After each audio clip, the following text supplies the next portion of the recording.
اللهم صل عليه وعلى أهل بيته مظاهر جلالك وجمالك واللعن على أعدائهم الشاكين فيهم المنحرفين عنهم أجمعين. أما بعد، فقد قال الله تبارك وتعالى وقوله الحق: أعوذ بالله من الشيطان الرجيم. بسم الله الرحمن الرحيم. وَإِذْ تَأَذَّنَ رَبُّكُمْ لَئِنْ شَكَرْتُمْ لَأَزِيدَنَّكُمْ. صلوات بر محمد و آل محمد.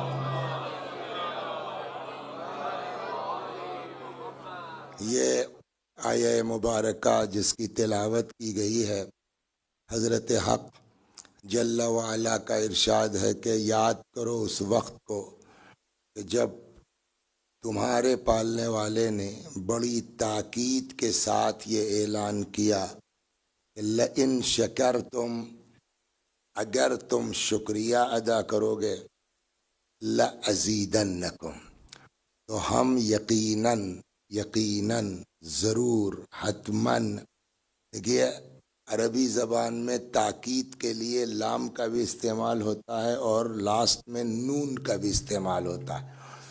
اور نون کے لیے بھی دو طرح کے ہیں نون، ایک ہے ساکن اور ایک ہے تشدید والا، جس کو مدرسے کی زبان میں کہتے ہیں نون ثقیلہ اور نون خفیفہ. تو نون خفیفہ ساکن والا، تو اگر نون خفیفہ ہے تو تاکید ہلکی ہے، اور اگر نون ثقیلہ ہے تو تاکید بھی وزنی ہے، بھاری بھرکم ہے. اب اس آیہ کریمہ میں دونوں استعمال کیا ہے قرآن نے، لام بھی اور نون بھی، اور وہ نون بھی ثقیلہ والا ہے، تشدید والا ہے. تو اسی لیے ترجمہ کیا جائے گا کہ وَإِذْ تَأَذَّنَ رَبُّكُمْ، یاد کرو اس وقت کو کہ جب تمہارے پالنے والے نے بڑی تاکید کے ساتھ یہ اعلان کیا، لئن شکرتم، اگر تم شکریہ ادا کرو گے، لأزیدنکم، ازیدکم بھی کہہ سکتا تھا، ہم اضافہ کر دیں گے، نہیں، لام بھی ہے تاکید کا اور نون بھی تاکید کا. ضرور بالضرور، حتماً ہم تمہاری نعمتوں میں اضافہ کرتے جائیں گے. اور یہ نہیں ہے کہ اگر شکریہ ادا نہیں کرو گے تو اضافہ نہیں ہوگا، روک دیا جائے گا. اگر صرف اتنا ہوتا تو ٹھیک ہے بھائی، ہم جتنے میں ہیں خوش ہیں، ہم نہ شکریہ ادا کریں گے اور نہ ہم کو اس سے زیادہ چاہیے. اگلا فقرہ یہ ہے وَلَئِن كَفَرْتُمْ، یہ نہیں کہ شکریہ ادا نہیں کرو گے تو خالی نعمتیں روک دی جائیں گی. وَلَئِن كَفَرْتُمْ، اور اگر تم نے کفران نعمت کیا تو یاد رکھو ان عذابی لشدید، تو ہمارا عذاب سخت ہے، ہمارا عذاب شدید ہے. تو کیا سمجھ میں آیا اس آیہ کریمہ سے کہ اگر اللہ کی نعمت میں اضافہ چاہتے ہیں تو شکریہ ادا کرنا پڑے گا اللہ کا. اگر شکریہ ادا نہیں کیا تو نہ یہ کہ صرف نعمتیں روکی جائیں گی بلکہ سخت عذاب کے بھی ہم مستحق قرار پائیں گے. یہ کس کے شکریہ کی بات کر رہا ہے خدا؟ اپنے. لیکن وہی خدا جو اپنے شکریہ کی بات کر رہا ہے اسی قرآن میں کہتا ہے انشکر لی ولوالدیک، میرا شکریہ ادا کرو اور میرے ساتھ ساتھ اپنے، بولیے، والدین کا شکریہ ادا کرو. تو ٹھیک ہے صاحب، ہم اللہ کے شکر گزار ہو جائیں. ماں باپ اللہ سے بڑھ کے تھوڑی ہیں، خدا ہے. یہاں پر آ کے ہمارے 8ویں امام رضا سلام اللہ علیہ نے، بہت توجہ سے سنیے آپ، حضرت فرماتے ہیں کہ ان اللہ امر بثلاثۃ مقرون بها ثلاثۃ اخرى، اللہ نے 3 چیزوں کا حکم 3 چیزوں کے ساتھ جوڑ کے دیا ہے، اس طریقے سے کہ اگر پہلی چیز ڈسٹرب ہوئی تو دوسری خود بخود ڈسٹرب ہو جائے گی. مثلا آپ دنیا میں دیکھیے، دن اور سورج جڑے ہوئے ہیں. اگر سورج ڈوب جائے تو چاہے جتنا بڑا جنریٹر لگا لیجئے آپ، دن کو واپس نہیں لا سکتے. اسی طریقے سے امام فرماتے ہیں احکام میں تین حکم ہے جن کے ساتھ اللہ نے تین کو جوڑ کے رکھا ہے کہ پہلا اگر آپ کا گڑبڑ ہوا دوسرا خود بخود ہو جائے گا. اس پر اللہ نے اگر توفیق دی کسی دن تفصیل سے بات ہوگی، آج اشارتاً چلتے ہیں شکریہ والے پر. نمبر 1 فرماتے امرا بالصلاۃ والزکات، اللہ نے نماز کے ساتھ زکوٰۃ کا حکم دیا ہے. آپ قرآن پڑھیے، آپ کو اکثر جگہوں پہ مل جائے گا. بولیے اقیموا الصلاۃ وآتوا الزکات، نماز کے ساتھ کیا ہے؟ زکات. یا یقیمون الصلاۃ ویؤتون الزکات. تو اکثر جگہوں پر ہے جہاں نماز قائم کرنے کی بات ہے وہاں زکات. اور اگر لفظ زکات نہیں بھی ہے تو وہ میننگ ہے. مثلا شروع میں ارشاد ہوتا الف لام میم ذالک الکتاب لا ریب فیہ ھدی للمتقین. یہ قرآن ہدایت کرتا ہے کس کی؟ متقیوں کی. متقی کون لوگ ہیں؟ ایک الذین یؤمنون بالغیب، جو غیب پر.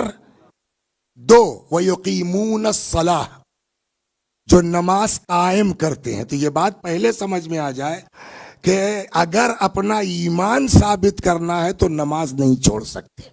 اس پر اگر اللہ نے کبھی توفیق دی تو عرض کرتا ہوں. تیسرا کیا ہے؟ نمبر 1 متقی کون ہوا؟ یؤمنون بالغیب، غیب پر ایمان. 2 نماز قائم کرتے ہیں. 3 وَمِمَّا رَزَقْنَاهُمْ يُنْفِقُونَ، اور جو ہم نے ان کو روزی دی ہے اس میں سے وہ راہ خدا میں خرچ کرتے ہیں. تو اگر کہیں لفظ زکوٰۃ نہیں بھی ہے تو خرچ کرنے کا ذکر ضرور ہے. یہ ایک چیز ہو گئی، اس پر بہت تفصیل سے بات کبھی اللہ نے توفیق دی تو ہوگی. 2 وَأَمَرَ، جو ہمارے موضوع میں ہے، وَأَمَرَ تو فمن صلی، یہ حدیث پوری، فمن صلی ولم یزکی، اگر کوئی شخص نماز پڑھے اور زکوٰۃ نہ دے لم تقبل صلاتہ، تو اس کی نماز بھی قبول نہیں ہوگی. سارے اعمال قبول ہوں گے کب؟ جب نماز قبول ہو جائے. وہ حدیث ہے نا ان قبلت قبل ما سوا.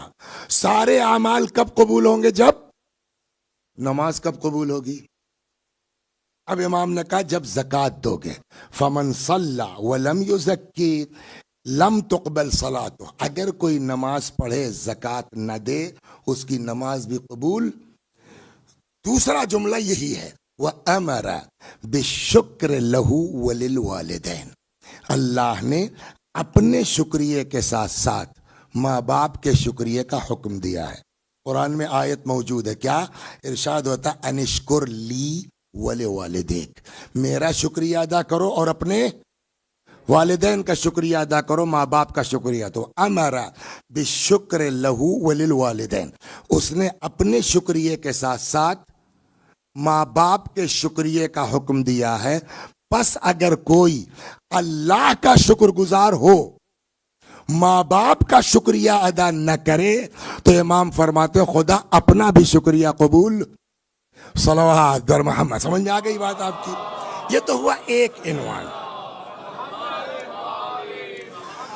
دوسری جگہ قرآن مجید کہتا ہے حل، سورہ رحمان اکثر لوگ پڑھتے رہتے ہیں، حل جزاء الاحسان الا الاحسان، نیکی کا بدلہ نیکی کے علاوہ کچھ ہو ہی نہیں سکتا ہے. یہ دو چیزیں ہو گئیں.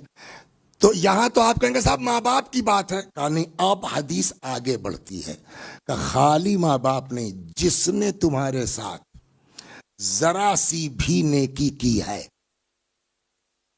اگر تم نے جو ہے وہ احسان دیکھیے دنیا کا گناہ معاف ہو سکتا ہے، احسان فراموش کا گناہ معاف نہیں ہو سکتا ہے. صلوات. دھیرے دھیرے میں آپ کو ایک قصہ سناتا ہوں. دنیا کا گناہ معاف ہو سکتا ہے مگر احسان فراموش کا گناہ بولیے معاف. ایک سلوات پڑھیے، تھوڑا کلیکٹ کر لیں، اچانک دماغ میں ہے تو اس قصہ سناتا ہوں، بڑا مزیدار ہے. صلوات پر محمد و آل.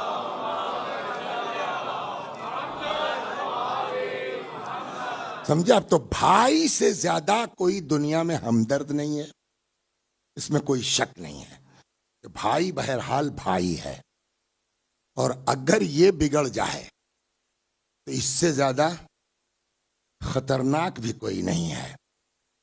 تو اب کسی زمانے کسی نبی کے زمانے کی بات ہے, بھائی ایک تھا جس کے تعلقات جو ہے وہ حکومت تک تھے, بادشاہ تک تھے.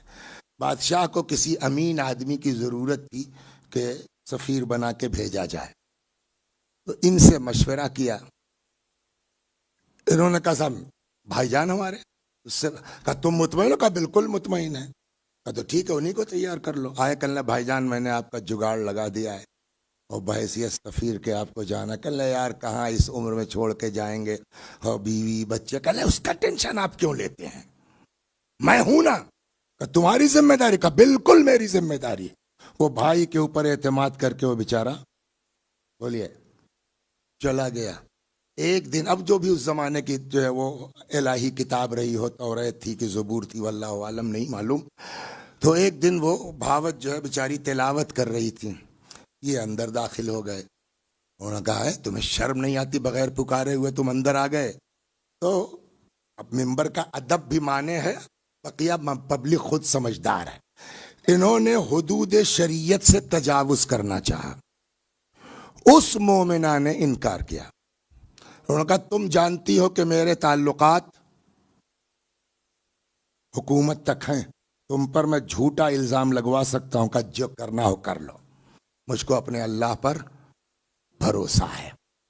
اب انہوں نے صاحب جا کے مگرمچھ کے آنسو بادشاہ کے سامنے, میں تو لٹ گیا, میں تو پٹ گیا, میں کیا بتاؤں, میرا بھائی آئے گا سفر سے تو میں کیا جواب دوں گا, میرے حوالے کر کے گیا تھا, میری ذمہ داری جو ایک مکار آدمی کر سکتا ہے. کیا ہوا؟ کہا صاحب وہ جو میرا بھائی گیا اس کی بیوی نے جو ہے اس کے ناموجودگی میں زنا کیا, الیاذ باللہ. تو بادشاہ نے کہا بھائی میں کیا کر سکتا ہوں, یہ تو عدالت کا معاملہ ہے. یہ معاملہ عدالت میں چلا گیا. اس کے لیے گواہ چاہیے, پیسے پہ ہر چیز مل جاتی ہے. گواہی بھی ہو گئی. اب قاضی صاحب نے سنسار کا حکم دے دیا, سنسار کر دیا گیا. اس کو کہتے ہیں نا ہم لوگوں کے دیہاتوں میں ایک مسئلہ ہے, جا کو راکھے سائیاں مار سکے نہ کوئی, جسے اللہ رکھے اسے کون چکھے. تو وہ پبلک تو چلی گئی کہ مر گئی, رمق جان باقی تھی. ادھر سے ایک پادری مسیحی, تو اب اس سے لگتا ہے کہ وہ انجیل رہا ہوگا اس زمانے کی تلاوت رہی, وہ ادھر سے گزرا, اونٹ سے اپنے اترا, اس نے ہٹایا بٹایا, دیکھا زندہ ہے, اٹھا لے گیا, اپنے کلیسا میں رکھا, دوا علاج ٹھیک ہو گئی. جا کو راکھے سائیاں مار سکے نہ کوئی. سارا قصہ سنا, اس نے کہا کوئی مسئلہ نہیں, تم ہمارے ساتھ رہو. اس جو ہے وہ انسان کا ایک شیرخوار بچہ تھا, اس کا ایک حبشی غلام تھا, وہی حرکت حبشی غلام نے شروع کی تھی. یہ مومن کا یہ سن لیا, شہادت کیا ہے, الفت میں قدم رکھنا ہے. لوگ آسان سمجھتے ہیں مسلمان ہونا. قرآن کہتا ہے کیا یہ لوگ بچ جائیں گے یہ کہہ کے کہ ہم مسلمان ہو گئے, وہم لا یفتنون, ان کو پرکھا نہیں جائے گا. تو جتنا مومن ہوتے جائیے گا اتنا آزمائش کے لیے تیار رہیے. مولوی صاحب صلوات بر محمد. مگر جب خدا اجر دیتا ہے,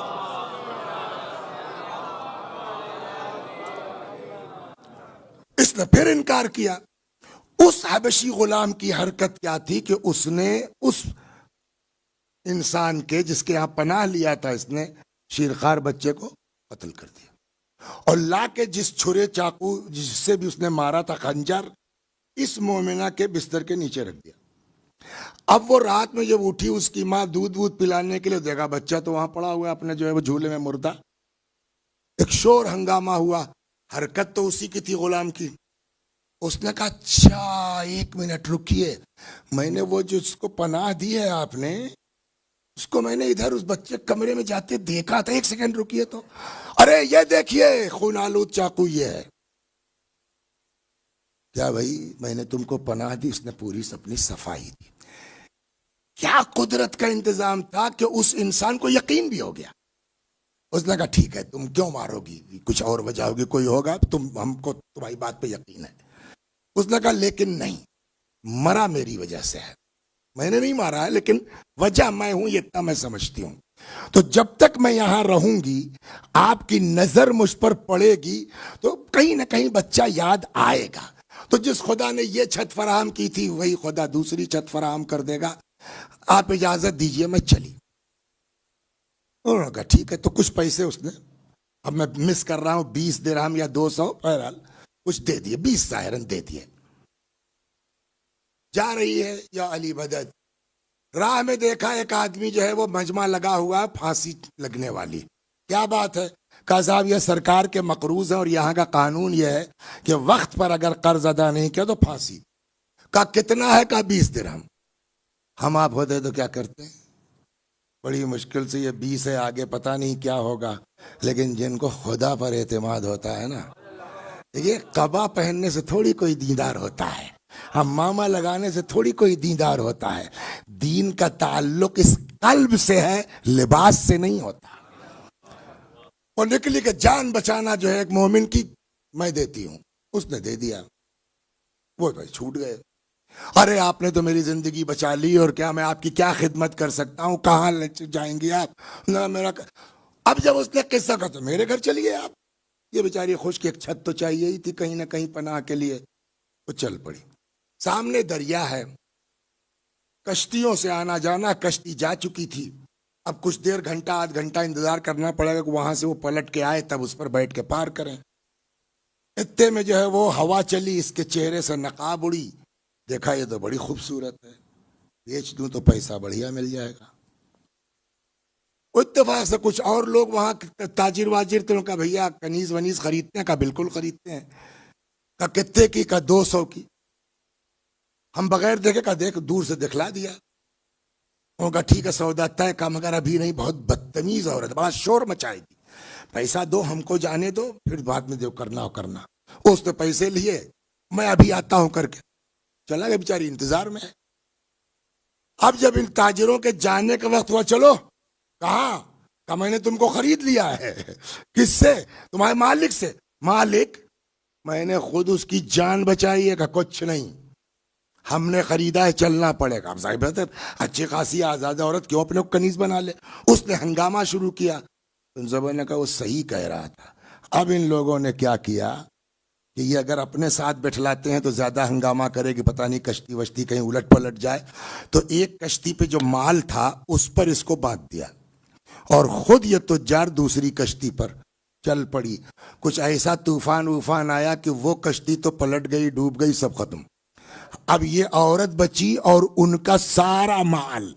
اب دیکھیے جب خدا پلٹتا ہے, صلوات بر محمد,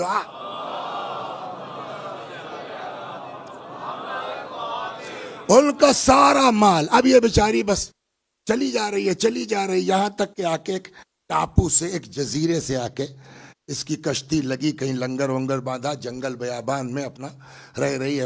اس زمانے کے جو نبی تھے ان پر اللہ نے وحی نازل کی کہ ایک میری خاص کنیز فلاں جگہ عبادت کر رہی ہے, تم اپنے یہاں کے حاکم سے کہو جا کے اس کے سامنے بیان کرے, وہ جس کے لیے ہاتھ اٹھا دے گی ہم اس کو معاف کر دیں گے. صلوات, وہ جس کو کہہ دے گی ہم اس کی بات مان لیں گے. تو اب ظاہر بادشاہ جو ہے پوری اپنی کیبنٹ لے کے پہنچ گیا. اب ایک ایک کر کے, اتفاق یہ دیکھیے دماغ میں سب کے ایک ہی گناہ آ رہا ہے. بادشاہ آیا, کہا صاحب جو ہے وہ ایک اس طرح سے جو ہے میں نے ایک آدمی کو باہر بھیجا تھا, اور بعد میں پتا چلا کہ اس کی بیوی نے زنا کیا, سنسار ہو گیا. اب مجھے احساس ہو رہا ہے نہ جانے کیوں کہ مجھ کو اور تحقیق کرنا چاہیے تھی. اب میں اپنی غلطی پہ نادم ہوں, دعا کیجیے اللہ معاف کر دے. وہ خیمے میں ہے, پردے میں ہے, چلو بیٹھو اللہ معاف کرے گا. پھر شوہر آیا, اس نے کہا صاحب جو میں اس طرح سے پردیس گیا تھا جیسا کہ ابھی انہوں نے کہا, واپس آیا تو معلوم ہوا صاحب میری بیوی اس الزام میں اس کو سنسار ہو گیا. مجھ کو احساس ہے کہ اگر میں اتنا لمبا پردیس نہ گیا ہوتا تو یہ کتنا یقین ہو گیا کہ واقعی اس نے کی معاذ اللہ, تو وہ شاید اس گناہ پہ مجبور نہ ہوتی. اب مجھ کو اپنی غلطی کا احساس ہے, دعا کیجیے اللہ معاف کر دے. ان کا بیٹھو, اللہ معاف کرنے والا ہے. پھر صاحب وہ جو ہے وہ اس کا جو بھائی تھا دیور, وہ آیا, اس نے کہا اس طرح سے میں نے جھوٹا الزام لگایا, آپ بولیے کوئی ہوتا معاف کرتا اس کو؟ کل والی مجلس سے ملا ہی ہے، معاف کرنا مین چیز ہے. تو اس نے کہا ٹھیک ہے بیٹھو، اللہ معاف کرے گا. بعض کتابوں میں نے کہیں دیکھا کہ جو گواہ لوگ تھے یہ اپاہج ہو گئے. جھوٹی گواہی، کبھی اللہ توفیق دے آپ کے درمیان ہو تو بیان کریں، جھوٹی گواہی کا سخت گناہ ہے. بہرحال اب وہ آیا، کون؟ جس کو پھانسی کے پھندے سے اتارا تھا اور الٹا احسان کا بدلہ یہ دیا کہ اس کو 200 میں بیچ دیا. پورا قصہ سنایا، شوہر کو معاف کرنے والی، شوہر کے بھائی کو معاف کرنے والی، بقیہ لوگ جو اس میں پورے میں شامل ہے معاف کرنے والی. جب اس کی بات آئی کہ صاحب ایسا ایسا کیا، میں نے، بیچاری نے مجھ کو پھانسی کے پھندے سے اتارا تھا اور میں نے الٹا اس کو کنیز کی حیثیت سے بیچ دیا، اب مجھ کو اپنی غلطی کا احساس ہے، دعا کیجیے اللہ معاف کر دے. کہ خدا سب کو معاف کر دے گا، احسان فراموش کو معاف نہیں کر سکتا. صلوات بر محمد. یہ ہو گئی بات. تو کہاں بات پہنچی؟ اللہ سب کو معاف کر سکتا ہے مگر محسن کش، احسان فراموش کا گناہ بولیے معاف نہیں کر سکتا. ایک قرآن کہتا حل جزاء الاحسان الا الاحسان، نیکی کا کوئی بدلہ ہو ہی نہیں سکتا سوائے نیکی کے. اچھائی کا بدلہ بس اور بس اچھائی ہے. اگر شکریہ ادا کرو گے ہم تمہاری نعمتوں میں اضافہ کرتے جائیں گے. یہ ساری چیزیں آپ یہاں سب لوگ جو بیٹھے ہیں کیا ہیں؟ آپ لوگ، ہم لوگ، بولیے شاہد بھائی، آصف بھائی بولیے کیا ہیں آپ؟ نہیں سامعین، تو مذہب کیا ہے آپ کا؟ مسلمان ہیں. جی اچھا بات کیجیے، مسلمان ہیں. یہ مسلمان کس نے بنایا آپ کو؟ رسول اللہ نے. رسول اللہ کو کس نے بچایا؟ صلوات بر محمد و آل محمد. سوال یہاں ہے،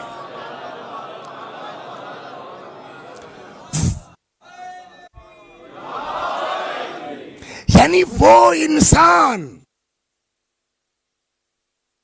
انسان جس نے اپنے بچوں کی جان کی پرواہ نہیں کی، بستر بدل دیتے تھے، کبھی نبی کے بستر پر اپنے بیٹوں کو سلا دیتے تھے کہ میرے بیٹے مر جائیں کوئی بات نہیں ہے مگر نبی کی جان باقی رہے.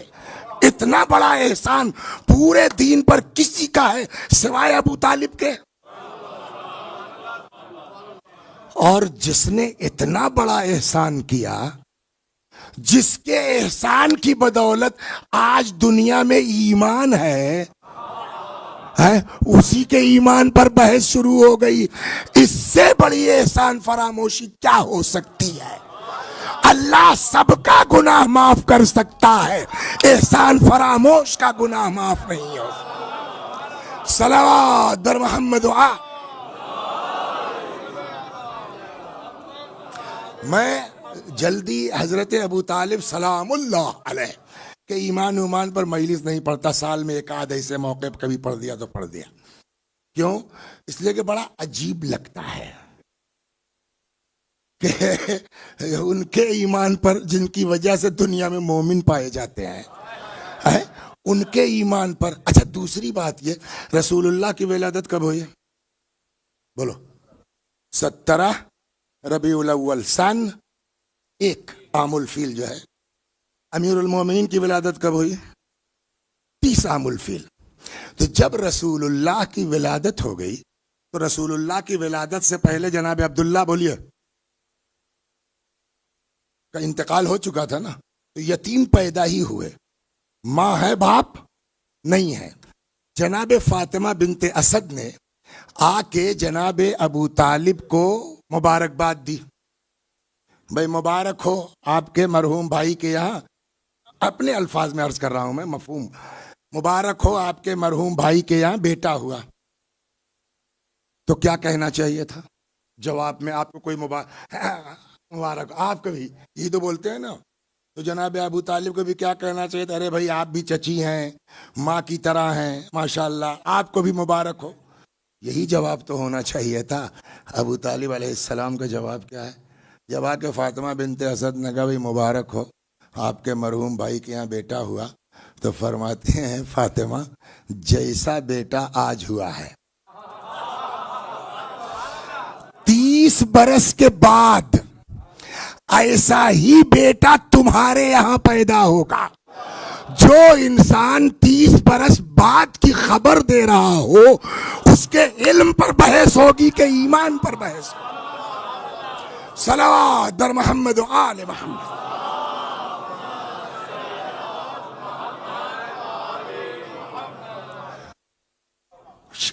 لیکن چلیے ایک چیز ہے، تو آج میں یہاں کچھ نشان دیکھیے، یہ کلر کر کے لایا ہوں، کچھ آپ کو سناتا ہوں۔ ہمارے امام، دیکھیے اصل جو ہے وہ قول کس کا حجت ہے؟ امام کا ہمارے نزدیک۔ انی تارک فیکم الثقلین کتاب اللہ وعترتی اہل بیتی، یہ عطرت کو کیوں دے کے گئے ہیں؟ ان سے وابستہ رہو گے لن تضلوا بعدی، کبھی گمراہ نہیں ہوں گے۔ تو کم از کم آئیے اتنا تو معلوم کریں کہ ائمہ اہل بیت علیہم السلام یہ اپنے جد کے بارے میں کیا کہتے ہیں۔ صلوات بر محمد۔ دو تین چیزیں یہ میں شروع کرتا ہوں جناب امیر المومنین جو خود ان کے بیٹے ہیں، بیٹے سے شروع کرتا ہوں۔ اس روایت کو نقل کیا ہے خود حضرت سید الشہداء امام حسین سلام اللہ علیہ نے۔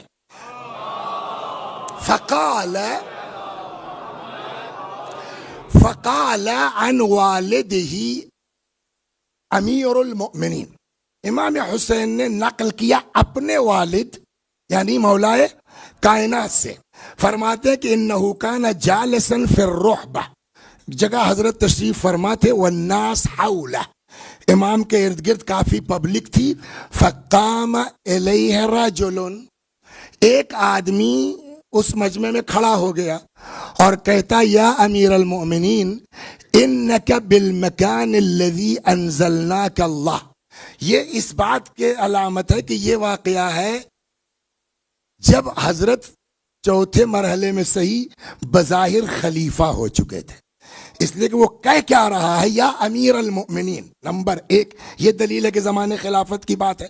دوسرے کہہ رہا کہ یا امیر المؤمنین اللہ نے آپ کو کس مرتبے پر فائز کیا؟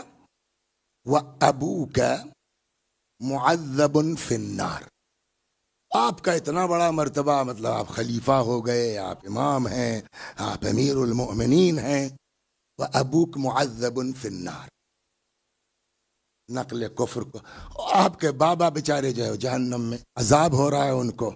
حضرت کا جواب ہے مَا فَضَّ اللَّهُ فَاكَ۔ اب دیکھیے روایت جو ہے نا نقل کرنا، آپ لفظ نقل کر سکتے ہیں، لہجہ کیسے نقل کرے گا آدمی؟ آپ بتائیے، تو ہم ترجمہ تو کر دیں گے کہ حضرت نے کہا ماں خاموش، لیکن لہجہ کون بتائے کہ کس طرح سے حضرت نے کہا ہوگا؟ وہ آپ خود تصور کر سکتے ہیں۔ صلوات بر محمد، ماں خاموش، والذی بعث محمدا بالحق النبی، قسم ہے اس اللہ کی جس نے رسول اللہ کو نبی بنا کے بھیجا، لو شفع ابی من کل مذنب علی وجہ الارض لشفعہ اللہ، میرے بابا اگر دنیا کے ہر گناہ کی شفاعت کر دیں تو اللہ سب کی شفاعت قبول کر لے گا۔ یہ امیر المومنین کا فقرہ ہے۔ صلوات بر محمد و آل محمد۔ اس کے بعد کا جملہ سنیے حضرت کا، یہ میرا جملہ نہیں، مولا اپنے امام کا جملہ سنیے، اور اس تصور کے ساتھ کہ بیٹا بیان کر رہا ہے اپنے باپ کے سلسلے میں۔ اس کے بعد فرماتے ہیں ابی معذب فی النار، ابی معذب فی النار وابنہ قسیم الجنت والنار، میرا باپ جو ہے وہ جہنم میں، جس کا بیٹا جنت و جہنم بانٹنے والا ہے، اس کا باپ جو ہے۔ صلوات بر محمد۔ اب سنیے مولا کا فقرہ، فرماتے ہیں والذی، پھر سے قسم کھائی حضرت نے، والذی بعث محمدن بالحق، قسم ہے اس اللہ کی جس نے حضرت کو نبی بنا کے بھیجا، ان نور ابی طالب یوم القیامہ لا یطفئ انوار الخلائق، چاند میں نور ہے کہ نہیں ہے؟ ستاروں میں نور ہے کہ نہیں ہے؟ روشنی بھی ہے، چمک بھی ہے، سب کچھ ہے، لیکن ادھر سورج نکلا، اب کیا ہوا؟ چاند تو وہی چاند ہے نا، وہ نور کہاں چلا گیا اس کا؟ خود ہی نہیں دکھ رہا ہے، نور کیا دکھے گا؟ ستارے تو وہی ستارے ہیں نا، ڈوبے تو نہیں ہیں، دکھ نہیں رہے ہیں، کس کی وجہ سے؟ کہ آفتاب کا نور اتنا زبردست ہے کہ اب اس کے سامنے نہ چاند کی کوئی اوقات ہے، نہ ستاروں کی کوئی اوقات ہے۔ امام فرماتے ان نور ابی طالب یوم القیامہ، ابو طالب کا نور قیامت کے دن لا یطفئ انوار الخلائق، ساری مخلوقات کے نور کو مات کر دے گا، الا خمسۃ انوار، سوائے 5 نوروں کے، اور وہ بھی کس کا؟ انہی کے بچوں کا، نور محمد، نور فاطمہ، نور الحسن، نور الحسین، و نور ولدہ من الائمہ، نبی کا نور، فاطمہ کا نور، امام حسن و حسین کا نور، اور بیٹے کا نور، ان کی اولاد کا نور، ان کے علاوہ سارا نور کیا ہوگا؟ ختم، پھیکا پڑ جائے گا۔ الا ان نورہ من نورنا، اما سنو، پیغمبر نے کیا فرمایا؟ اول ما خلق اللہ نوری، پھر کیا فرماتے؟ انا وعلی من نور واحد، تو اب علی کا نور اور نبی کا نور 2 ہے یا ایک ہی ہے؟ اب علی فرماتے ہیں کہ الا ان نورہ من نورنا، ان کا نور بھی ہمارے نور سے ہے۔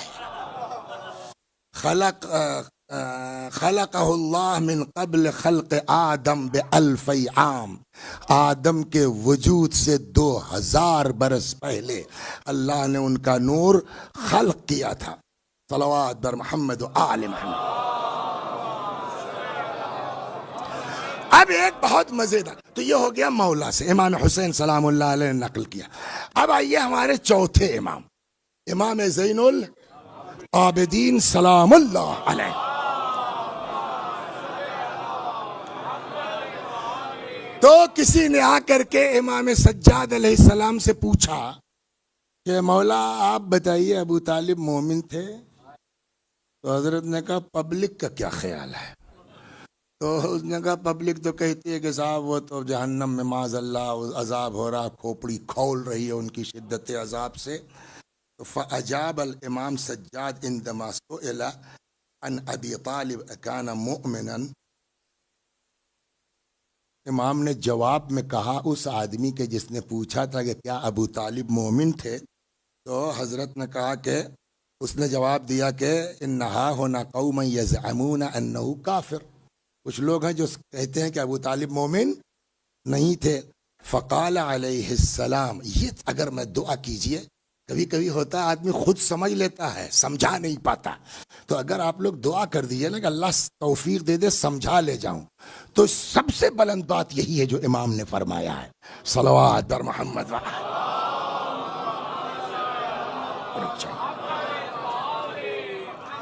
اب میں اس کو تھوڑا پیچھے لے جاؤں، آپ کو سب پتا، خالی جوڑنے کی بات۔ مولا کی پیدائش کہاں ہوئی؟ کعبے میں۔ جو لوگ گئے ہیں زیارت کعبہ کو، وہ نشان دیکھا ہے نا؟ وہ کیسے ہوا؟ روایت یہ کہتی ہے کہ جناب فاطمہ بنت اسد آئی ہے کعبے کے پاس، بعض روایتوں میں ہے کہ اپنے جو ہے وہ شکم کو مس کیا دیوار کعبہ سے اور دعا کی پالنے والے تجھ کو اس مولود کا واسطہ ہے، میری مشکل کو آسان کر دے۔ اس دعا کا کیا مطلب ہوا؟ یعنی پیدائش سے پہلے ماں کو پتا ہے کہ شکم میں مشکل کشا ہے. سجدہ ہوا نا. ورنہ اس دعا کا کیا مطلب ہے کہ اس مولود کا واسطہ ہے کہ میری مشکل کو آسان کر دے. اور اس پر جو ہے نام سنا ہوگا، جو لوگ فیض آباد کے انہوں نے سنا ہوگا، 84 میں ان کا انتقال ہوا. بڑی عظیم شخصیت تھی مولانا وسیع محمد صاحب قبلہ مرحوم اعلی اللہ مقامہ. تو ان کا ایک کلام ہے جس کی ردیف ہے بس، بڑا مشہور ہوا. تو اس میں ان کا ایک شعر یہ ہے: کعبے کی دیوار سے بنت اسد نے کچھ کہا. اسی روایت کو نظم کیا ہے. کیا کعبے کی دیوار سے بنت اسد نے کچھ کہا، مدعا سن کر اسے ایسی ہنسی آئی کہ بس. تو اب دیوار شک ہوئی، چلی گئیں. اب پیدائش میں کیا کچھ نہیں ہوا ہوگا. یہ ساری چیزیں دیکھنے کے بعد کوئی شک کر سکتا ہے جناب فاطمہ بنت اسد کے ایمان پر؟ اور آج تک کہیں سنا آپ نے کہ جناب فاطمہ بنت اسد کے ایمان پر کسی نے کچھ کہا ہو؟ بولیے، آج تک سنا آپ نے؟ اب آ کے اسی چیز کو میں نے اس لگے کتاب سے شاید اتنا قاعدے سے نہ سمجھا پائیں، یوں سمجھاتا ہوں. تو اب آ کے کہتا ہے مولا یہ بتائیے کہ ابو طالب مومن تھے؟ اس لیے کچھ لوگ وہ ہیں جو کہتے ہیں کہ وہ مومن نہیں تھے. امام سجاد علیہ السلام نے بجائے یہ کہنے کے کہ مومن تھے کہ نہیں تھے، اس سے کہا کہ یہ بتاؤ یہ لوگ جو ابو طالب کو مومن نہیں کہتے، یہ کس پر حملہ کر رہے ہیں؟ ابو طالب پر حملہ کر رہے ہیں یا رسول اللہ پر؟ پتہ نہیں پہنچے کہ نہیں پہنچے. امام کا جملہ یہ ہے، جملہ سناؤ امام کا، صلوات بر محمد و آل.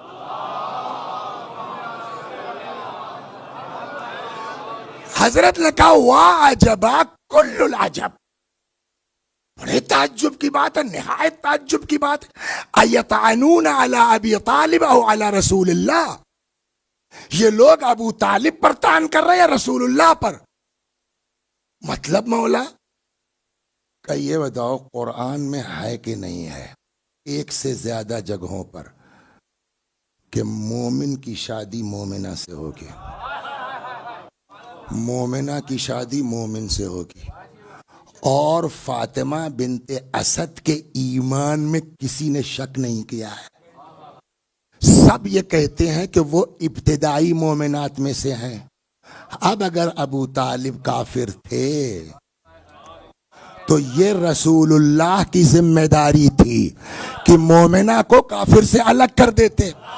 اب رسول اللہ نے الگ نہیں کیا تو یا تو پیغمبر نے خلاف شریعت انجام دیا یا ابو طالب کو مومن سمجھتے تھے. صلوات بر محمد. یہ امام کی بات ہے.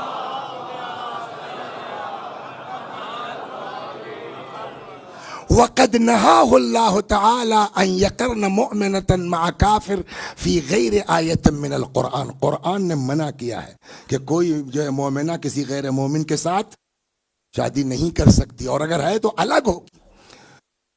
خوب. وَلَا يَشُكُّ أَحَدٌ، کسی کو اس بات میں شک نہیں ہے کہ ان فاطمہ بنت اسد رضی اللہ تعالی عنہا من المؤمنات السابقات، وہ ابتدائی فإنها لم تزل تحت ابی طالب حتی مات ابو طالب، اور وہ آخر تک جب تک ابو طالب زندہ رہے تب تک ان کی زوجیت میں تھیں.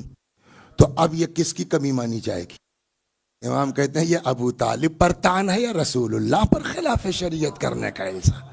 صلوات بر محمد و آل محمد. یہ ہو گیا. اب آئیے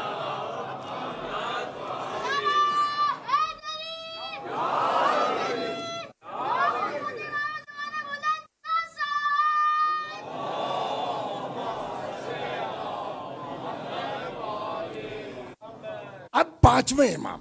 ان ابی بصیر لیث المرادی قال قلت لابی جعفر علیہ السلام، یہ کہتے ہیں کہ میں نے امام باقر علیہ السلام سے پوچھا، ان الناس سیدی ان الناس یقولون ان ابا طالب فی زحزاح من النار یغلی منہ الدماغ، کہ وہ ایسا جہنم میں عذاب ہو رہا ہے کہ کھوپڑی ان کی کھول رہی ہے معاذ اللہ. فقال علیہ السلام، امام باقر علیہ السلام نے فرمایا کذبوا واللہ، خدا کی قسم یہ لوگ جھوٹ بول رہے ہیں. اس کے بعد پانچویں امام کا جملہ سنیے، فرماتے ان ایمان ابی طالب، ابو طالب کے ایمان لو وضع فی کفۃ المیزان و ایمان هذا الخلق فی کفۃ میزان، اگر ایک پلڑے میں ابو طالب کا ایمان رکھا جائے، دوسرے میں پوری دنیا کا ایمان رکھا جائے، لرجح ایمان ابی طالب، تو ساری دنیا کا ایمان ایک طرف، اکیلے ابو طالب کا ایمان ایک طرف. جی امام فرما رہے ہیں.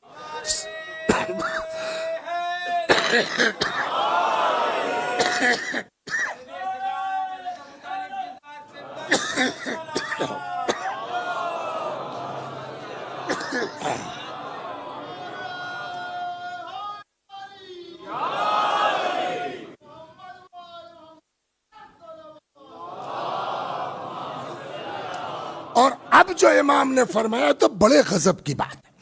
فرماتے ہیں کہ علم تعلموا، کہ تم لوگوں کو پتہ نہیں ہے، ان امیر المؤمنین علی کان یأمر ان یحج عن عبد اللہ وابنہ وابی طالب فی حیاتہ. کیا تم کو پتہ نہیں ہے کہ جب تک امیر المومنین زندہ تھے تب تک لوگوں سے کہتے تھے کہ عبداللہ کی طرف سے حج کرو، ان کے بیٹے کی طرف سے یعنی رسول اللہ کی طرف سے حج کرو، وہ ابی طالب، اور ابو طالب کی طرف سے جا کے حج کرو. تو ایک کافر کے لیے خلیفۃ المسلمین حج کروا رہا ہے. اس کے بعد فرماتے ثم اوصى فی وصیتہ فی الحج عنہم، زندگی میں حکم دیتے تھے، شہادت کے وقت وصیت کر کے گئے ہیں کہ میرے بعد ہی عبداللہ، رسول اللہ اور ابو طالب کی طرف سے لوگ حج کرتے رہیں. آپ کو بھی اگر کسی نے توفیق دی ہے جا رہے ہیں حج پر، تو امیر المومنین کی وصیت ہے، اپنا کر چکے ہیں، اس کے بعد تو کسی نہ کسی کی طرف سے تو کرنا ہے نا. رسول اللہ کی طرف سے کیجئے، مولا کی وصیت ہے. عبداللہ کی طرف سے کیجئے، مولا کی وصیت ہے. ابو طالب کی طرف سے کیجئے، امام کی وصیت. صلوات بر محمد. تو یہاں پہنچے ہم پانچویں امام تک. دو روایتیں اور سن لیجئے. چھٹے امام ان یونس ابن نباتہ ان الامام الصادق علیہ السلام. وہ سوال وہی ہے تقریباً ایک جیسا کہ آ کے آدمی کہتا ہے، امام نے پوچھا یا یونس ما یقول الناس فی ابی طالب، یونس پبلک کیا کہتی ہے جناب ابو طالب علیہ السلام کے بارے میں. قلت، تو یونس بھائی کہتے ہیں جعلت فداک، قربان ہو جاؤں مولا آپ پر، یقولون ہوا فی زحزاح من النار یغلی منہا ام راسہ، وہ ایسا جہنم میں ہے کہ کھوپڑی ان کی عذاب الہی سے معاذ اللہ کھول رہی ہے. فقال کذب اعداء اللہ، جھوٹ بولتے ہیں. یعنی امام نے انہیں دشمن خدا کہا ہے جو منکر ایمان علی ہے. حضرت فرماتے ہیں کذب اعداء اللہ ان ابا طالب من رفقاء النبیین. ابو طالب اب کہاں ہے معلوم ہے؟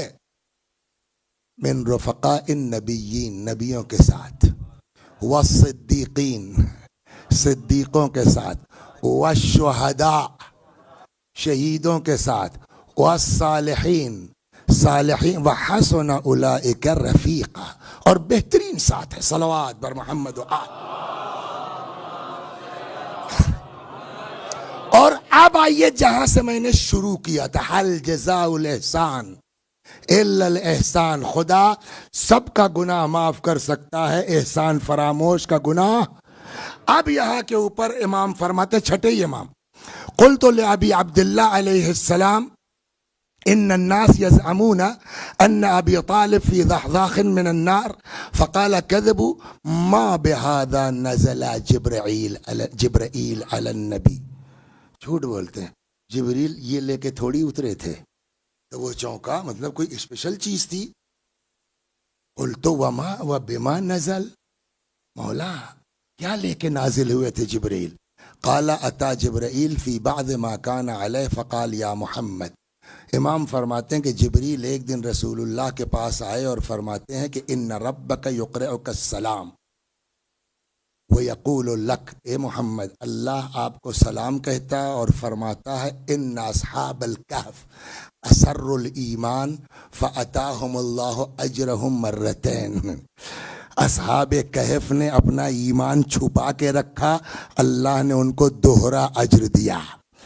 اسی طریقے سے آپ کی حفاظت کی خاطر ایمان ابو طالب نے ایمان چھپا کے رکھا، ان کو بھی اصحاب کہف کی طرح 2 طرح کا اجر دیا جائے گا.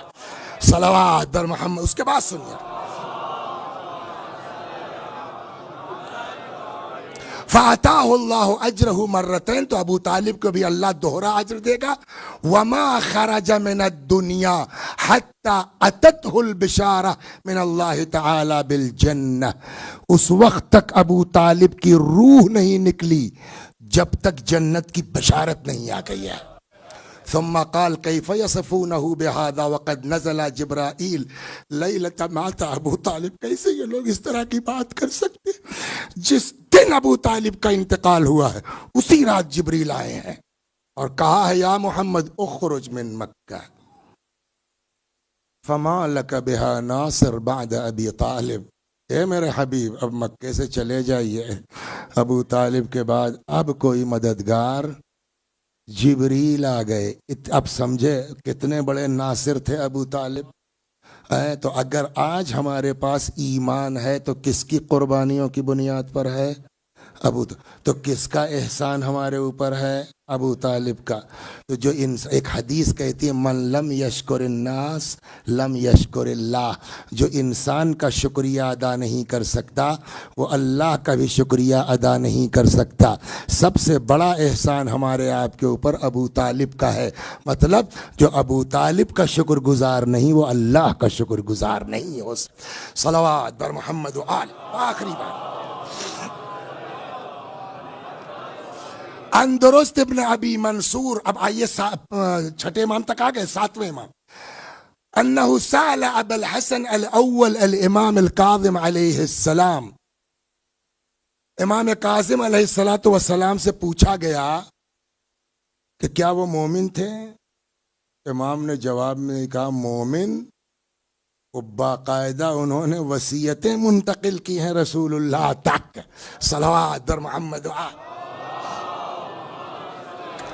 اب دیکھیے کبھی کبھی ہوتا یہ ہے نا کہ آدمی سنتے سنتے خود شک میں مبتلا ہو جاتا ہے.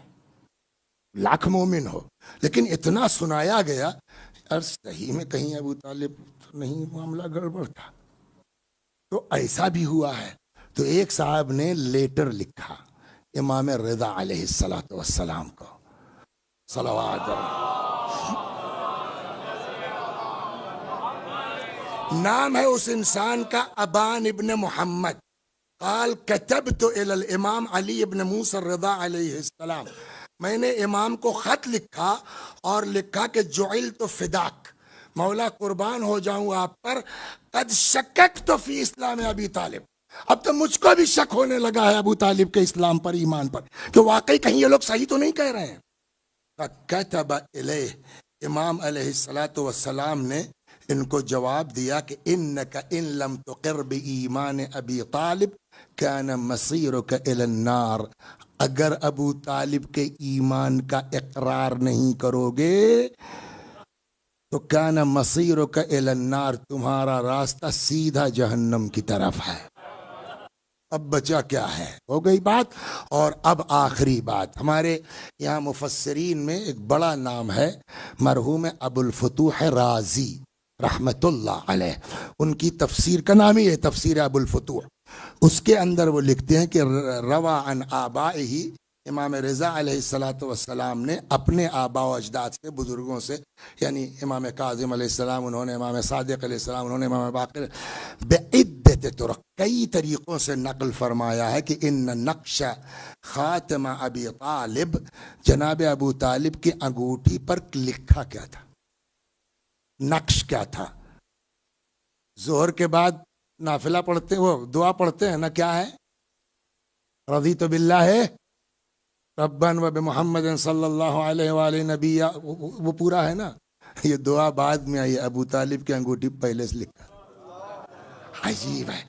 کہتے ہیں کہ ان نقش خاتم ابی طالب کان، جناب ابو طالب کی انگوٹھی پر یہ نقش تھا، رضیت باللہ ربن، میں راضی ہوں کہ اللہ میرا رب ہے، وبابن اخی محمد نبیہ، اور میرے بھائی کا بیٹا نبی ہے، وبابنی علی لہو وصیہ، اور میرا بیٹا ان کا وصی ہے.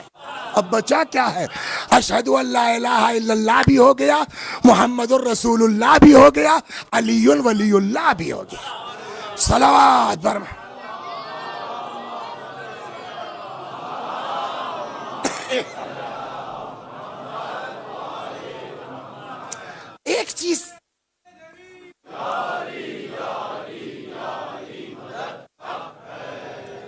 ایک چیز پر اور توجہ کر لیجیے. دیکھیے قرآن جو ہے نا عجیب ہے.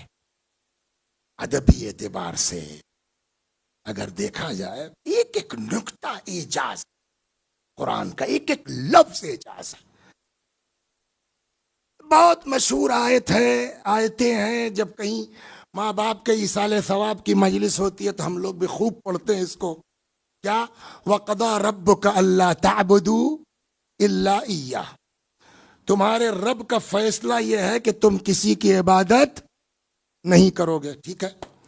اگلا فقرہ کیا؟ وَبِالْوَالِدَيْنِ إِحْسَانًا، اور اپنے، بولیے کیا لفظ ہے؟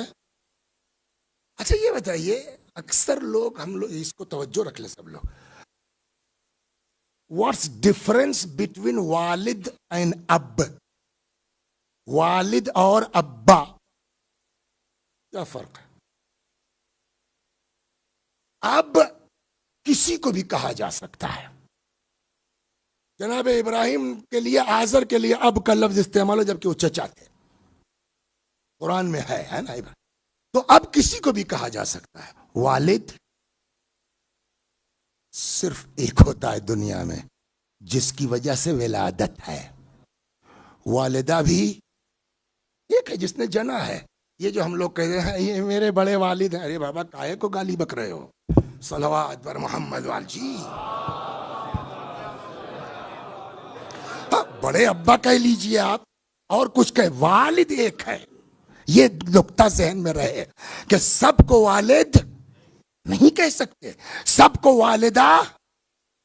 وہ خالہ چاہے جتنا مانتی ہو آپ کو ماں سے زیادہ، مگر خالہ ہے، والدہ تھوڑی ہو جائیں گی.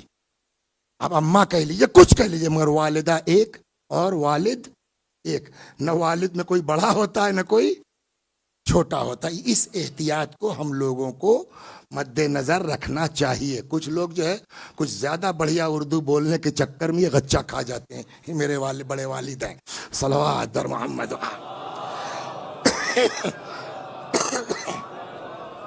تو اب جب یہ والد اور اب کا ڈفرنس آپ نے سمجھ لیا، اب آپ اس آیت پہ غور کیجئے. شروع میں قرآن نے کیا کہا آصف بھائی؟ وَبِالْوَالِدَيْنِ احسانا. ہمارا حکم یہ کسی کی عبادت نہیں ہوگی سوائے اللہ کے، اور والدین کے ساتھ نیکی کرتے رہو، اچھائی کرتے رہو. دیکھو یہ دونوں، یعنی والدین میں والد اور والدہ، یا کوئی ایک جب بوڑھے ہو جائیں، ان سے اف نہ کرنا، ان کو جھڑکنا مت. وَقُلْ لَهُمَا قَوْلًا كَرِيمًا، ان سے نرم لہجے میں بات کرنا. وَاخْفِضْ لَهُمَا جَنَاحَ الذُّلِّ مِنَ الرَّحْمَةِ، محبت کے ساتھ اپنے شانوں کو انتہائی ذلت کے ساتھ جھکائے رکھو. یہ سب ہو گیا نا. اس کے بعد قرآن نے کیا کہا؟ ہاں زور سے بولیے. وَقُلْ رَبِّ ارْحَمْهُمَا، پالنے والے ان دونوں پالنے والوں پر رحم فرما. کہنا کیا چاہیے؟ تو شروع میں والد کہا نا، تو قرآن کہہ سکتا تھا کہ پالنے والے ہمارے والد اور والدہ کو بنیاد نہیں بنایا. اب بنیاد کیا بنایا جا رہا ہے؟ کما ربیانی. پالنے والے ان دونوں پالنے والوں کو ویسے ہی رحم کر جیسے انہوں نے میری پرورش کی ہے. پرورش کو بنیاد بنایا ہے دعا کے لیے، نہ کہ صرف والد ہونے کو، نہ کہ صرف والدہ کی بنیاد پر. پالنے والے اس کو ربوبیت سے کیوں بدل دیا، پرورش سے کیوں بدل دیا؟ جواب کا دیکھیے، کوئی ضروری نہیں ہے کہ ہر آدمی کو اس کا باپ پالے. کوئی ضروری نہیں ہے کہ ہر آدمی کو اس کی ماں پالے. پیدا ہوئے، ابا مر گئے تو کوئی تو پالے گا نا. تو جس نے پالا اس کے لیے دعا کرو. اماں مر گئی تو کوئی تو پالے گا نا، جس نے پالا اس کے لیے دعا کرو. اب رسول اللہ کے والد کا انتقال تو ہو چکا تھا ولادت سے پہلے. اب بولو ان کو پالا کس نے؟ اور ایک ایسی نماز کا تصور کر لیجئے کہ جہاں نماز پڑھا رہے ہو رسول اللہ اور پیچھے ہو ابو طالب، بقیہ پبلک کو جو چھوڑیے، اور اب رسول اللہ نے شروع کیا میں علی کے رب ارحمہما کما ربیانی صغیرا. پالنے والے ان دونوں پر ویسے ہی رحم کر جیسے انہوں نے ہم کو پالا ہے. تو جس کے لیے نبی دعا کرے، جس کے لیے علی دعا کرے،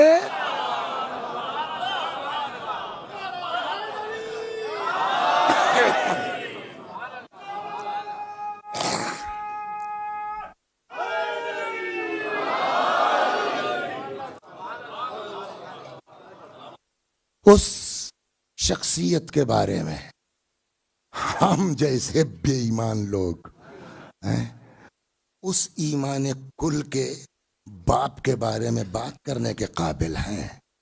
وہ جملہ کافی ہے.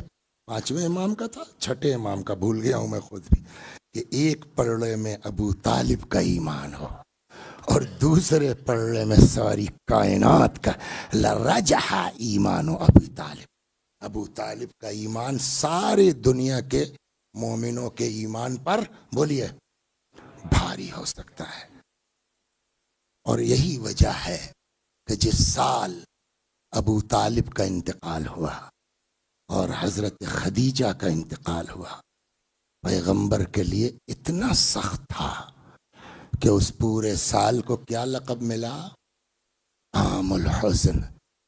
تو جس کی وفات ہمارے یہاں اپنا باپ مر جاتا ہے نا تو یوں کر لیا 46واں کر لیا. اس کے بعد بہت جگہوں پر ذرا چھمائی ہو جائے تو شادی بیاہ شروع ہو جاتا ہے اپنے باپ کے مرنے پر، ہے نا. یہاں چچا کے مرنے پر رسول اللہ نے پورے سال کو عام الحزن کہا. آج کی شب اسی ابو طالب کی وفات کی شب ہے. یا ابا طالب السلام علیک یا ابی طالب. آپ کی شایان شان گفتگو نہیں کر پایا ہوں، اور میں کیا کروں گا جب آپ کے فرزند نے کہہ دیا کہ دنیا کا ایمان ایک طرف، ہمارے جد کا ایمان ایک طرف، تو ہم لوگوں کی اوقات ہے کہ آپ کے بارے میں کچھ کہہ پائیں گے. لیکن جتنا ہو سکتا تھا ہم نے کوشش کی ہے. اس کو قبول فرما لیجئے اور آپ سے گزارش ہے. ایک روایت کیا تھی، ہم نے کیا کہا تھا؟ اگر ابو طالب شفاعت کر دیں دنیا کے ہر گناہ گار کی، اللہ سب کی مان لے گا. ہم آپ کے لال کے غلام ہیں، ہم آپ کے حسین کے ذاکر ہیں. بے عیب کوئی نہیں ہے، گناہ گار ہم سب ہیں. بس آپ سے اتنی توقع ہے یا ابو طالب، کل کو قیامت میں ہم سب کی شفاعت فرما. بس چند جملے مصائب کے اور ختم دعا. سب چلے گئے، میرا مولا تنہا ہے، میرا مولا اکیلا ہے. فنظر یمینا و شمالا. امام نے دائیں دیکھا، بائیں دیکھا. اسی بات کو انیس اہل بیت میر انیس نے بھی فرمایا ہے، نہ آسرا تھا کوئی شاہ کربلائی کو، فقط بہن نے کیا تھا سوار بھائی کو، آئے در خیمہ پر زینب خدا حافظ، اے رقیہ و رباب خدا حافظ۔ تاریخ کہتی ہے بی بی آگے بڑھیں، دونوں باہیں امام کے گلے میں ڈال کے لپٹ گئیں، میں نہ جانے دوں گی اکیلی زینب یتیموں کو دیکھے، بیمار کو دیکھے، بیواؤں کو دیکھے۔ حضرت سمجھ گئے کہ اب آسان نہیں ہے زینب سے اجازت لینا۔ بعض کہتے ہیں فَأَشَارَ عَلَيْهِ السَّلَامُ إِلَىٰ قَلْبِ أُخْتِهِ، حضرت نے بہن کے دل کی طرف اشارہ کیا تھا، اس اشارے میں نہیں معلوم، اعجاز امامت تھا کیا تھا واللہ عالم، لیکن اتنا کہتے ہیں جدا ہوئیں، اچھا بھیا جاؤ خدا حافظ۔ حضرت سوار ہوئے، میدان میں آئے، دو تین جملے مصائب کے اور ختم دعا، میدان میں آئے، لڑتے لڑتے ایک وقت وہ آیا جب آقا سے گھوڑے پہ سنبھلا نہ گیا، حضرت گھوڑے سے زمین پہ تشریف لائے۔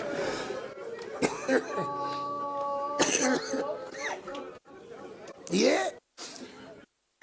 روایت جو میں نقل کرنے جا رہا ہوں ہے کتابوں میں، لیکن اس میں سے تھوڑا سا حصہ شروع کا وہ میں نے نہیں پڑھا ہے کہیں، لیکن یہ لوگ جانتے ہیں اس علاقے کے ایک بزرگ شخصیت تھی ہمارے ہاں، مرحوم علامہ احمد حسن صاحب قبلہ بنارس، تو اکثر بنارس وغیرہ کبھی مجلس میں گئے تو زیارت کے لیے جاتے تھے، تو وہ ادھر ادھر کی بات نہیں، ان کا شعر، ان کا کلام، یہ حدیث، تو انہوں نے کسی نشریت میں بتایا کہ یہ روایت دیکھی تم نے؟ میں نے کہا نہیں حضور، شروع کا حصہ۔ تو انہوں نے فرمایا کہ جب حضرت گھوڑے سے گر پڑے اور ذوالجناح کو احساس ہوا کہ میرا سوار گر پڑا، دیکھیے آدمی نہیں جانتا تو وہ دنیا بھر کی باتیں کر سکتا ہے، صاحب یہ گھوڑا نکالنے سے کیا مطلب ہے، یہ ذوالجناح نکالنے سے کیا مطلب ہے، اس لیے کہ پتہ نہیں ہے، تو آپ کو برا بھی نہیں ماننا چاہیے، بیچاروں کو پتہ نہیں ہے۔ وہ کہتے ہیں کہ جیسے ہی ذوالجناح کو احساس ہوا کہ میرا سوار گر پڑا ہے،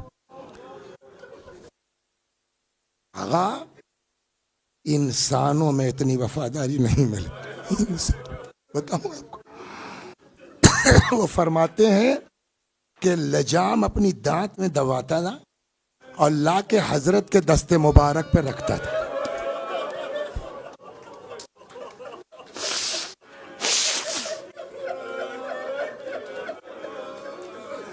روئیے ساتھ ساتھ غور کیجئے کیوں رکھتا تھا، جانور ہے اپنے دل کی بات تو نہیں کہہ پائے گا نا، لیکن ہم آپ غور تو کر سکتے ہیں، شاید ذوالجناح کے ذہن میں یہ رہا ہو کہ اگر ایک بار لجام پکڑ کے سوار ہو جاتے تو میں دوڑ کے ان کو زینب تک پہنچا دیتا، شاید۔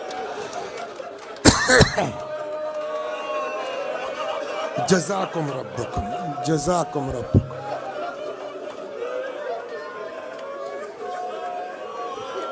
خدا ان آوازوں پر رحمت نازل فرما، اللہ اللہ۔ وہ بار بار آتا تھا اور لجام حضرت کے دستے مبارک پر رکھتا تھا کہ اتنے میں ابن سعد ملعون نے کہا پکڑ لو اس گھوڑے کو، فَإِنَّهُ مِن جواد رسول اللہ، پکڑ لو اس گھوڑے کو۔ اب یزیدیوں نے گھیر لیا، تاریخ کہتی ہے کہ ذوالجناح نے ہاتھ پیر چلانا شروع کیا، بعض کتابوں میں 17 لکھا ہے، بعض میں زیادہ بھی 40 تک ہے، ذوالجناح نے اپنے ہاتھ پیر سے مات ڈالا 17 یزیدیوں کو کم سے کم۔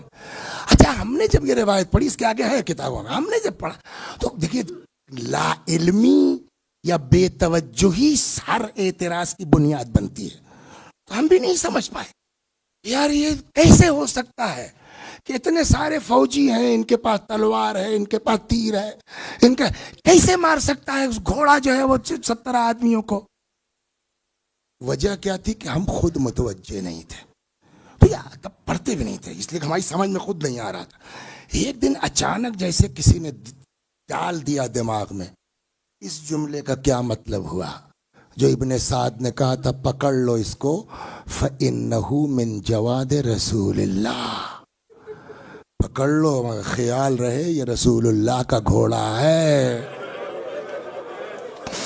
ارے جب پہلی بار دماغ میں یہ بات آئی نا، یا رسول اللہ آپ کے گھوڑے کا اتنا لحاظ اور آپ کا بیٹا، تو شاید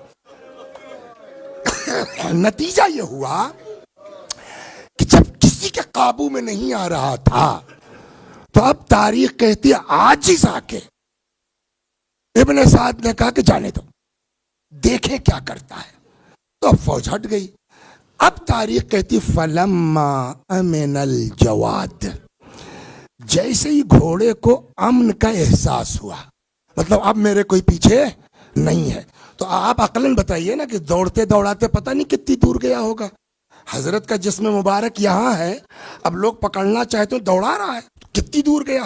فلما امن الجواد، جیسے ہی گھوڑے کو امن کا احساس ہوا تو جہاں بھی تھا وہاں سے سیدھا بھاگ کے امام کے پاس آ گیا، وفاداری ملاحظہ کی۔ لیکن اب جو تاریخ کہتی ہے واپس آیا تو اب لجام نہیں رکھ رہا ہے، لگتا ہے مایوس ہو گیا کہ اب یہ سوار نہیں ہو پائیں گے۔ تب کیا کیا معلوم ہے؟ تاریخ کہتی ہے اس نے اپنی پیشانی کو، بعض اس میں ہے کاکل کو، زلفوں کو امام کے خون سے رنگین کیا اور تیزی کے ساتھ دوڑتا ہوا در خیمہ پہ آیا، آن کے ہن ہنانا شروع کیا۔